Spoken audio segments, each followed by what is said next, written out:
بسم اللہ الرحمن الرحیم۔ بہت شکریہ اسپیکر صاحب، کیپٹن صاحب۔ آج مجھے جو بات کرنی ہے وہ بارڈر کے متعلق، روزگار کے متعلق۔ یہ ہمارے اسمبلی میں موجود جتنے ساتھی ہیں، آپ سمیت، آپ بھی ایک بارڈر علاقے سے تعلق رکھتے ہیں۔ بلوچستان میں پہلے سے کتنی بے روزگاری ہے، کتنے نوجوان یہاں بے روزگار ہیں۔ جون کے مہینے میں جو بجٹ پیش ہوا اس میں بھی حکومت نے بتایا کہ ہم 5000 6000 سے زیادہ نوکریاں نہیں دے سکتے، ہمارے پاس وسائل نہیں ہیں۔ جب آپ نوکری وفاقی حکومت نہیں دے سکتے، آپ نہیں دے سکتے، جو لوگ روزگار کر رہے ہیں چمن سے لے کر گوادر تک، یہ جو بارڈر پہ کاروبار ہو رہا ہے، تو اس کو پابندی آپ کیوں لگاتے ہیں؟ کل ہمارے جیونی کا ایک صوبیدار نے آرڈر جاری کیا ہے، ایف سی کے صوبیدار صاحب نے، کہ جو بھی گاڑی مجھے روڈ پہ نظر آیا ڈیزل کا، میں اس کو پکڑوں گا۔ باقاعدہ لوگوں کو دھمکیاں دے رہا ہے، اور آئی جی ایف سی صاحب فیصلے کر رہا ہے، ڈپٹی کمشنرز کو اور کمشنرز کو ہدایت دے رہا ہے کہ میں کسی صورت بلوچستان کی سڑکوں پر مجھے گاڑیاں نظر نہیں آنی چاہیے۔ مجھے سوال ہے کہ بلوچستان میں منتخب لوگ، میں اور آپ بیٹھے ہیں،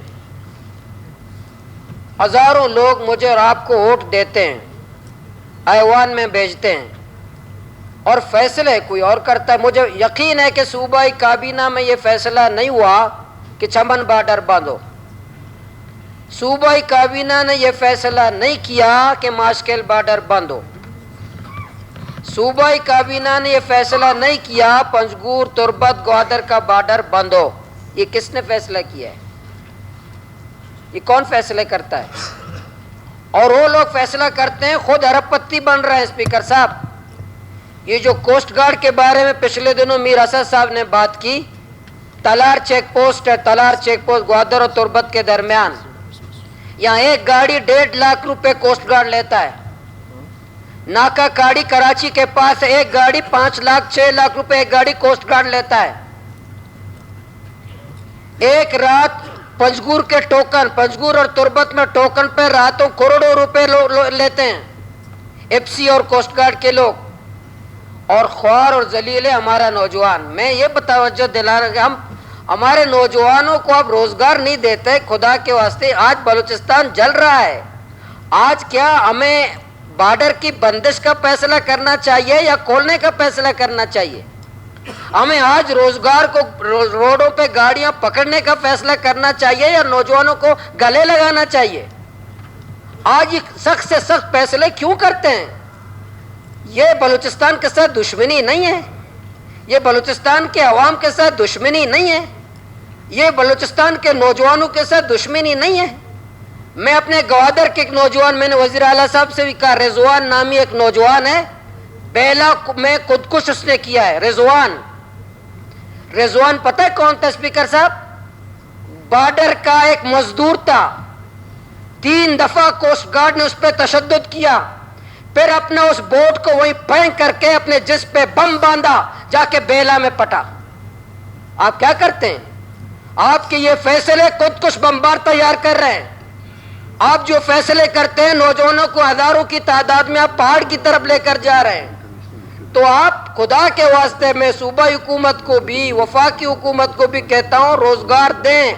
یہ بلوچستان کے فیصلے ہم کریں، منتخب لوگ کریں، ایف سی کیوں کریں؟ آئی جی ایف سی کیوں بلوچستان کے فیصلے کرے؟ کوسٹ گارڈ والے کیوں فیصلے کرے؟ اسپیکر صاحب، آئی جی ایف سی کیوں فیصلہ کرے؟ ہمارے اسلام آباد والے کیوں ہمارے فیصلے کرے؟ ہمیں اہلیت نہیں ہے، ہمیں صلاحیت نہیں ہے؟ ہم کیا بلوچستان کے باشندے نہیں ہیں؟ اور یہ کیوں آپ یہ بارڈر بند کر کے، آج نوجوان، آج ہزاروں کی تعداد میں لوگ احتجاج کرتے ہیں، ہزاروں کی تعداد میں لوگ فریاد کر رہے ہیں، کوئی سننے والا نہیں ہے، کوئی ایک سننے والا نہیں ہے۔ کہاں فریاد کر رہے ہیں لوگ؟ پارلیمنٹ والوں کی یہ حالت ہے۔ ہم بحث کر رہے ہیں کہ جب بلوچستان جل رہا ہے، دکھی میں مزدور مر رہے ہیں، اور باقی مزدوروں کی کان پکڑوا رہے ایف سی والے کہ اگر آپ نے مزدوری کی، روڈ پہ آپ کو کان پکڑوا لیں گے۔ وہاں کان میں لوگ قتل ہو رہے ہیں، اور شاہراہ پہ ایف سی لوگوں کو مرغا بنا رہا ہے۔ تو مجھے بتائیں، آپ بتائیں کہ نوجوان پارلیمنٹ پائیں گے؟ नौजवान कानून मानेंगे, नौजवान आइन मानेंगे। एक तरफ इफ्सी के कर्नल और जनरल अरबपति बन रहे हैं बलूचिस्तान में, कोस्ट गार्ड के कर्नल और जनरल यहाँ लूट करके अपने जायदादें बना रहे हैं। अच्छा, इस तरह मेरी बात मुकम्मल करता हूँ, इतराबाद साहब मैं गुजारिश कर दूं, मुकम्मल करता हूँ। मैं बलूचिस्तान की नुमाइंदगी कर रहा हूँ। आपकी रहनुमाई के लिए मैं गुजारिश कर दूं, आप इस तरह करें। ये आपकी बातें बिल्कुल सारी 100% सही, हम इत्तेफाक करते हैं। आप इसको एक करारदाद की शक्ल में लाएं और आप ये कहें कि बलूचिस्तान के अंदर स्मगलिंग की इजाजत दी जाए। देखें, स्मगलिंग से पहले मैं करप्शन की बात करता हूँ। स्मगलिंग क्यों? स्मगलिंग कुरान में आया नाजायज है? कुरान में आया? मैंने कहा कानून में करप्शन भी है। मेरी बात सुने, मेरी बात सुने जाबिर साहब, देखें मेरी बात सुने। नहीं आइन तो लिया है ना के बारे में इसको, भी तो कहता है जनाब। आप बिल्कुल एक तो क्या कहें उसको? ये स्मगलिंग नहीं है, खुदा रहा मैं कहता हूँ जनाब स्पीकर साहब, इसको स्मगलिंग का नाम मत दे दे। मेरी बात सुने, जो भी चीज आप इंटरनेशनल बॉर्डर को क्रॉस करते हैं, तो ठीक है, आप बंद करें, क्या करें? लेकिन आइन में आप बताएं, आप मुलाजमत दे दें यहाँ पे एकदम टोटल चमन से लेकर आप एग्री करते हैं हम। चमन मैं आपके साथ इत्तेफाक करता हूँ, में गुजर गया बेचारे लोगों। मैं आपसे इत्तेफाक करता हूँ कि ये गलत है। मैं कहता हूँ ये आपकी बात सही है, मैं एग्री करता हूँ। आप कहते हैं इसको, मैंने कहा ये शक्ल दे दे गवर्नमेंट ऑफ बलूचिस्तान से या फेडरल गवर्नमेंट से, इसकी इजाजत ले। आप बात सुने स्पीकर साहब, बात सुने, बात नहीं है तो अलग बात है। आगा साहब मुख्तसरन आप कहें, फिर उन स्पीच मुकम्मल करनी है, आधी पड़ी हुई उनकी ये तो ये जस्ट 2 मिनट्स बस। बात है, एक बंदा खड़ा है, आप सबको बारी दे रहे हैं कि वो सब्र करें। सर इसमें मैं ये कहना चाहता हूं, चले आगा साहब आप तशरीफ रखें 1 मिनट के लिए, बैठे प्लीज, आप बैठे। जी ये आपके आई किताब में लिखा हुआ है, सब खड़े हो जाओ, दूसरा बात करें। बोले मौलवी साहब बोले। मैं बस ज्यादा बात नहीं करूंगा। देखें, कुरान मजीद में, कुरान अल्लाह पाक ने भेजा, स्पीकर सब सुन ले। कुरान में एक बंदे के लिए अल्लाह पाक ने कहा है वो हराम भी खा सकता है, वो है भूखा। भूखा आपका कानून नहीं मानता, जब वो कुरान भी नहीं मानता, वो अल्लाह रसूल का भी इनकारी हो जाता है भूखा। आप कहते हैं मेरे कानून में स्मगलिंग, भाई रोजगार देना आईन पाकिस्तान में किसकी जिम्मेदारी है?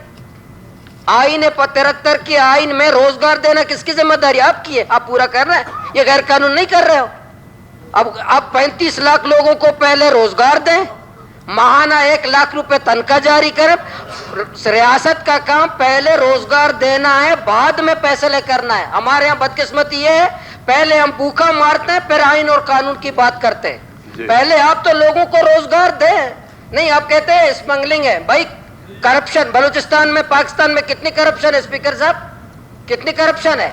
अब ये 5 अरब रुपए जो आप खर्च कर रहे हैं बिल्डिंग पर, आप बॉर्डर के लोगों को रोजगार दें, बिल्डिंग पे खर्च ना करें। ये 5 अरब रुपए हमारे 30 लाख लोगों को नौकरी दे दो, 5 अरब रुपए हमारे नौजवानों को बिल्डिंग की कोई जरूरत नहीं है, न बनाइए रोजगार। हम बलूचिस्तान के लोग धरने नहीं दे रहे कि हमारी बिल्डिंग बहुत पुरानी है, बलूचिस्तान के लोग मर रहे कि हमें रोजगार नहीं है, हमें रोजगार दो।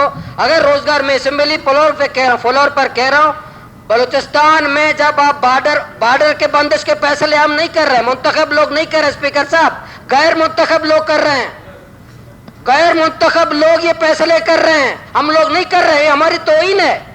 IGFC फैसले कर रहा है, क्यों करता है फैसले? हमारे फौज को ये इख्तियार नहीं है हमारे फैसले करे, IGFC को कोई इख्तियार नहीं हमारे फैसले करे, कोस्ट गार्ड को कोई इख्तियार नहीं हमारे। अगर वजीर आला साहब फैसले कर रहे हैं, ऐलान करें, मीडिया में ऐलान करें कि सरफराज बुगटी साहब ने फैसला किया है बॉर्डर बंद करते हैं, ऐलान करते बलूचिस्तान के लोगों को पता चल जाए कि बलूचिस्तान की काबीना बलूचिस्तान दुश्मनी पर मबनी है, ताकि बलूचिस्तान के बॉर्डर के फैसले करें, बलूचिस्तान काबीना शामिल है। ऐसा नहीं होगा, यहाँ के कर्नल और जनरल बलूचिस्तान को लूटमार करे और बलूचिस्तान को कहें कि ये तो गैर कानूनी है, तो जजीरे बनाना भी गैर कानूनी है, तो पैसे करप्शन करना भी गैर कानूनी है, या चोरी करना भी गैर कानूनी है। पाकिस्तान में इजाजत नहीं है करप्शन करना।